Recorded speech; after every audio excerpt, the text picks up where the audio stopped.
Hello friends, welcome to மணல் கடிகாரம். இந்த வீடியோவில் கேரளா கண்ணூரில் ரொம்பவே ஃபேமஸான களத்தப்பம் ரெசிபி தாங்க செய்ய போகிறோம். இது நல்லா லேயராக பார்க்கவே தேன்கூடு மாதிரி நல்லா சாஃப்டாக ரொம்பவும் டேஸ்ட்டாக இருக்குங்க. வாங்க எப்படி செய்கிறதுன்னு வீடியோவில் பார்க்கலாம். களத்தப்பம் செய்கிறதுக்கு ஒரு பாத்திரத்தில் 1 டம்ளர் பச்சரிசி சேர்த்துக்கலாம். இந்த டம்ளரோட அளவு 250 கிராம் சேர்த்துட்டு கொஞ்சமாக தண்ணி சேர்த்து நல்லா ஒரு 5-6 முறை நல்லா வாஷ் பண்ணி எடுத்துக்கலாம். நல்லா திருகி அரிசியில் உள்ள அழுக்கெல்லாம் போகிற மாதிரி நல்லா வாஷ் பண்ணி எடுத்துக்கலாம். இப்போ வாஷ் பண்ணி எடுத்தாச்சு. இப்போ இந்த அரிசி முழுகிற மாதிரி தண்ணி ஊற்றி ஒரு 3 மணி நேரம் 3லேருந்து 4 மணி நேரம் அப்படியே ஊற வச்சு எடுத்துக்கலாம். இது அப்படியே ஊறட்டும்.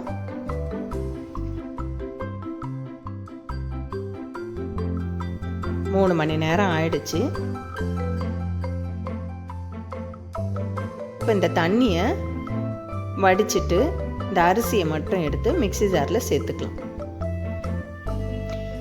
சேர்த்துட்டு இது கூடவே வடித்த சோறு 3 டேபிள் ஸ்பூன் சேர்த்துக்கலாம். கூடவே 3 ஏலக்காவும் சேர்த்துக்கலாம்.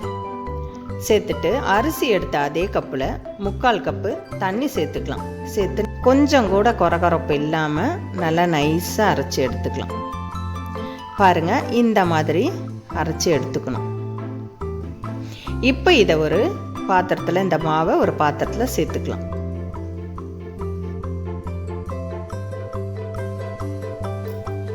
இந்த மாவு அப்படியே இருக்கட்டும்.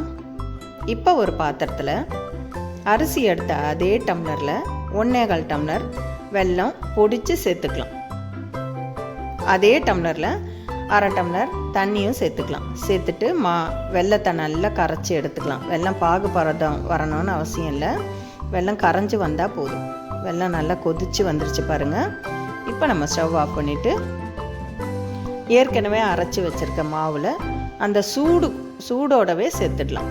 இந்த வெள்ளைப்பாகை சூடோடவே சேர்த்துடலாம். சேர்த்துட்டு கைவிடாமல் டக்குன்னு ஒரு கரண்டி வச்சு நல்லா கலந்து எடுத்துக்கலாம். இது மாவு நம்ம கொஞ்சம் லேட் பண்ணாலும் மாவு ஒரு பக்கமாக வெந்து வந்துடும். மாவை வேக விடக்கூடாது.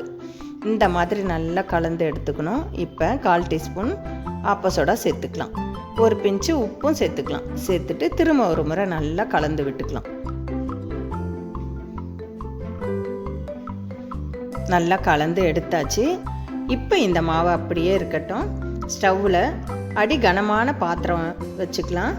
வச்சு 2 டேபிள் ஸ்பூன் தேங்காய் எண்ணெய் சேர்த்துக்கலாம். எண்ணெய் நல்லா சூடானதும் 1/4 கப்பு தேங்காவை இந்த மாதிரி பொடி பொடியாக கட் பண்ணி சேர்த்து வதக்கி எடுத்துக்கலாம்.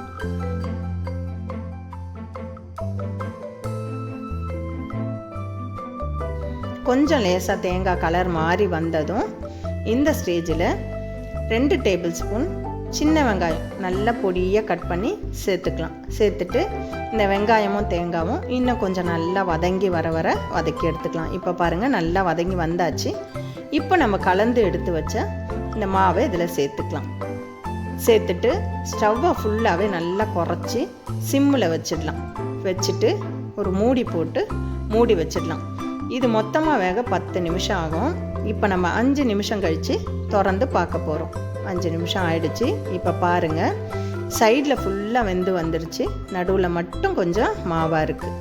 இப்போ திரும்பவும் மூடி போட்டு 5 நிமிஷம் வேக வச்சு எடுத்துக்கலாம். பாருங்கள், 5 நிமிஷம் கழித்து இந்த மாதிரி ஒரு குச்சி வச்சு குத்தி பார்த்தோம்னா ஒட்டாமல் வரணும். ஒட்டாமல் வந்திருக்கு பாருங்கள். இப்போ நம்மளோட களத்தப்பம் நல்லா வெந்து ரெடி ஆயிடுச்சு. இப்போ இது நல்லா ஆற வச்சுட்டு ஓரங்கள் இந்த மாதிரி ஜல்லிக்கரண்டி வச்சு எடுத்து விட்டுட்டு கையிலேயே எடுத்தோம்னா ரொம்ப ஈஸியாக வந்துடும். எவ்வளோ சூப்பராக வந்துடுச்சு பாருங்கள் நம்மளோட களத்தப்பம். பாருங்கள் எவ்வளோ லேயராக இருக்குது.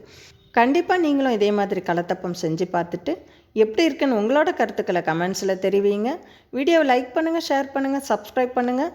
மறக்காமல் பக்கத்தில் உள்ள பெல் ஐக்கானையும் கிளிக் பண்ணிக்கோங்க. மற்றும் ஒரு வீடியோவில் சந்திக்கலாம். நன்றி, வணக்கம்.